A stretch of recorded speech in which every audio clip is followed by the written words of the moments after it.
আমার ভাইয়ের রক্তে রাঙা 21শে ফেব্রুয়ারি আমি কি ভুলতে পারি।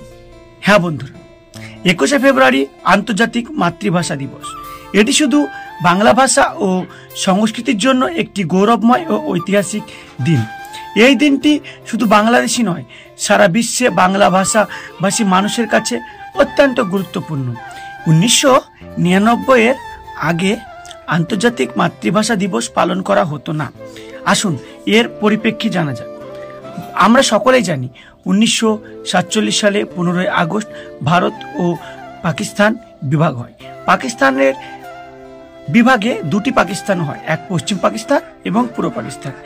এই পূর্ব পাকিস্তানে বসবাসকারী এরা 1947 সালের পর থেকেই তাদের মধ্যে দাবি উঠে যে উর্দুকে এই বর্তমান বাংলাদেশের রাষ্ট্রভাষা করতে হবে, কিন্তু বাংলাভাষী মানুষ তার প্রতিবারে সোচ্চার হন। 1952 সালের 21শে ফেব্রুয়ারি বাংলা ভাষার মর্যাদা রক্ষার জন্য ঢাকা বিশ্ববিদ্যালয়ের ছাত্ররা রাষ্ট্রভাষা বাংলার দাবিতে মিছিল বের করে। পাকিস্তানি পুলিশ মিছিলে গুলি চালায় এবং সেখানে সালাম, বরকত, রফিক, জব্বার, শফিউর সহ অনেক ছাত্রছাত্রী শহীদ হন।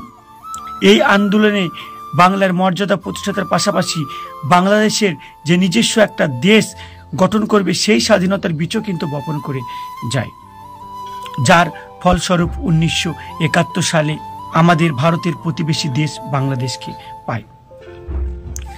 এই ভাষার জন্য প্রাণদান এর আগে কোনো রাষ্ট্রে ঘটেনি।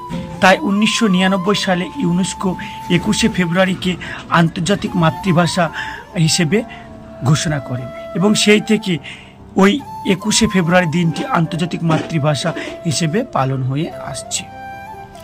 ভাষার জন্য এত বড় অবদান আর পৃথিবীর কোনো দেশে নেই বলতেই চলে। 21শে ফেব্রুয়ারি শুধু বাংলা ভাষার জন্য নয়, বিশ্বের সকল ভাষা ও সংস্কৃতির জন্য একটি গুরুত্বপূর্ণ বার্তা বহন করে।